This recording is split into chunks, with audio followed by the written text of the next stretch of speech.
Olá! No programa Vida Saudável Unimed de hoje vamos falar sobre compulsão alimentar. Ela é caracterizada principalmente por períodos de ingestão descontrolada, impulsiva ou contínua, além daquele ponto de sentir-se confortavelmente alimentado. E esse transtorno muitas vezes provoca sentimentos de raiva, de culpa e de baixa autoestima. Como tratar e prevenir esse transtorno que pode levar ao sobrepeso? Pois para falarmos sobre este assunto, nós convidamos hoje para o programa a psicóloga Larissa Mascarello, da Medicina Preventiva da Unimed. Tudo bem, Larissa? Bem-vinda ao programa. Obrigada. Larissa, qual é a diferença entre perder o controle um dia e comer exageradamente e comer o tempo todo de forma compulsiva?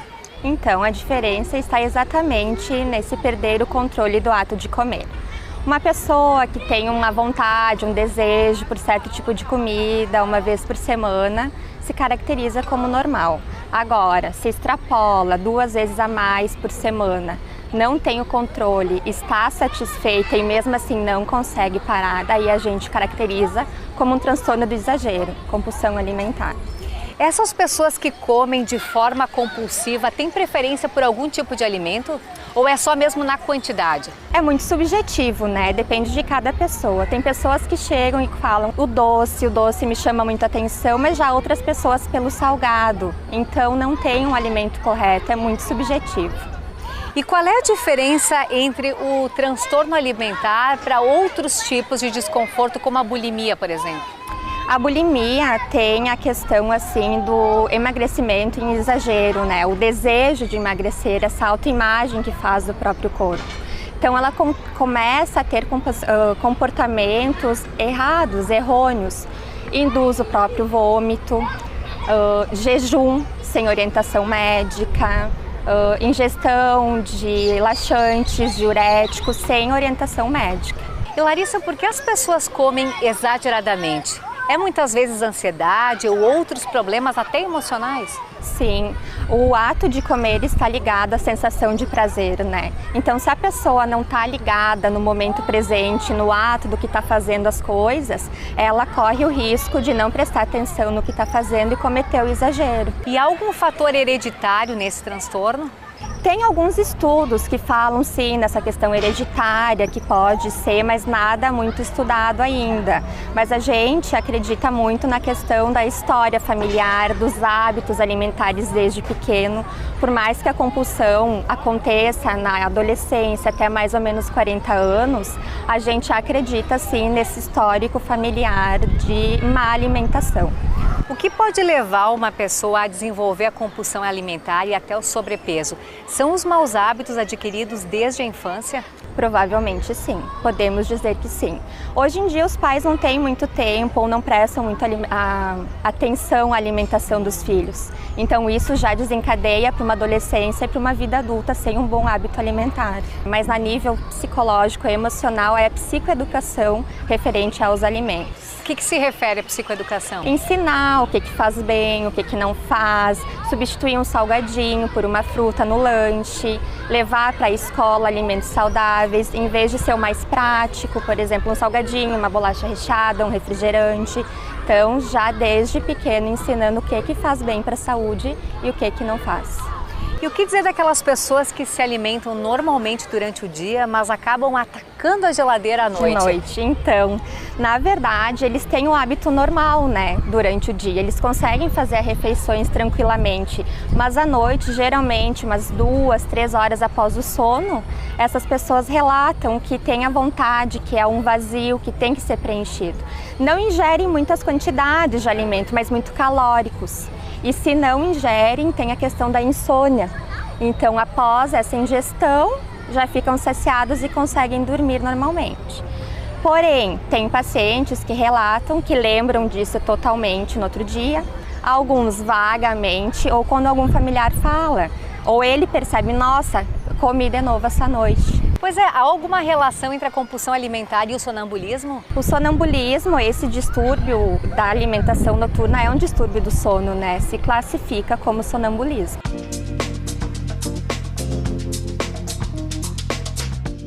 Então, se a gente pensar na grande ingesta de alimentos que tem, né, a gente pode imaginar sim um sobrepeso ou uma obesidade. Mas depende do que essa pessoa vai estar se alimentando, o que ela exagera, se é em frutas, quantas calorias ela está adquirindo, se faz uma atividade física, mas não tem como descartar, né, um não sobrepeso e uma obesidade nessa grande ingestão de alimentos. Há uma relação direta entre as duas coisas. Se tu tem uma ingestão maior, não gasta, provavelmente sim, né?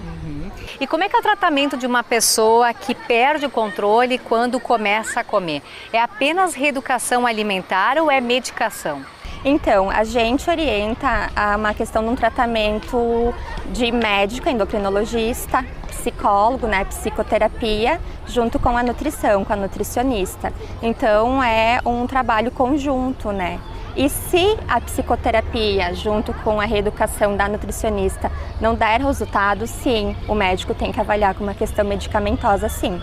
Como é que é feita a análise do paciente na tua especialidade, Larissa, a ponto de realmente perceber que o que leva ele à compulsão alimentar é um problema psicológico? Psicológico, emocional. A gente avalia questões na minha área, que é cognitivo-comportamental, nível de pensamentos automáticos, as crenças que essa pessoa tem em relação a ela. Por exemplo, um caso de uma autoestima baixa, não se acreditar, crer que ela não consegue atingir os objetivos, então na dieta ela também, digo na dieta não, na reeducação, não vai conseguir atingir um objetivo, então eu trabalho principalmente as crenças centrais dessa pessoa, trabalhando com ela ou essa visão distorcida que ela está tendo sobre ela e sobre o redor. O tratamento emocional leva muito tempo junto com a reeducação alimentar para que essa pessoa consiga reverter essa situação? Não é um tratamento rápido, né? Tudo que a gente precisa é colocar o paciente junto na terapia, junto com essa equipe, e ele tem que ter muito comprometimento. Então depende muito de cada pessoa, mas não é um tratamento muito rápido, né? No mínimo uns 3, 4 meses. Em uma pessoa, quando um dos integrantes tem esse distúrbio alimentar, ele pode levar outras pessoas a desenvolver o mesmo transtorno? Acredita-se que sim, né? Pela questão dos hábitos, a questão de convivência, o que tu aprende é o que tu vai carregar para tua vida. Então, sim, acredita-se que sim, que é a mesma questão da hereditariedade. Pode ser hereditário, tem alguns estudos que sim, mas também os hábitos contribuem que essa pessoa continue na mesma compulsão, né? Comendo errado, comendo em horários errados, então é questão hábito também, né? Familiar.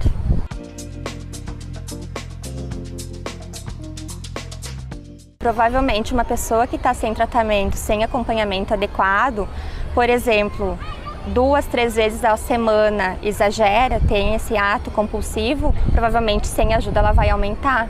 E isso vai gerar alguns outros transtornos também, né?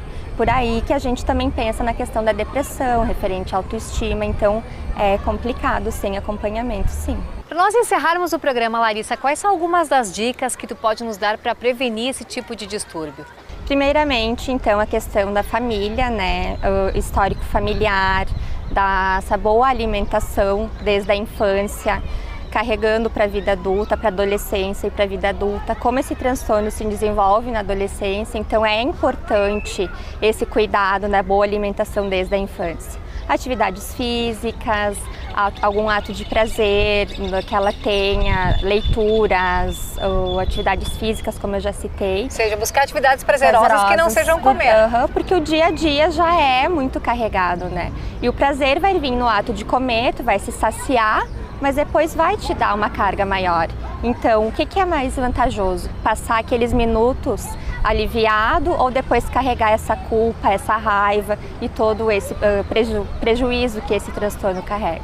E imagino também que respeitar limitações, né? Não querer se impor objetivos que não pode alcançar a curto prazo. Isso aí, é muito a longo prazo, né? Então, a compulsão já é muito imediatista, por isso que o tratamento é a longo prazo, não vai ser muito imediato. Então, se respeitar, saber que é um pouco demorado, se conhecer, prestar atenção no que está fazendo, no momento presente, não comer caminhando, a gente sempre fala, comer sentado, prestar atenção no que vai comer, se tem a necessidade disso, se precisa desse prazer momentâneo. Então, algumas dicas são essas. Tá certo, muito obrigada pela tua participação, até a próxima. Eu conversei no programa Vida Saudável Unimed de hoje com a psicóloga Larissa Mascarello. Nos encontramos na próxima edição, sempre com dicas preciosas para você. Até lá!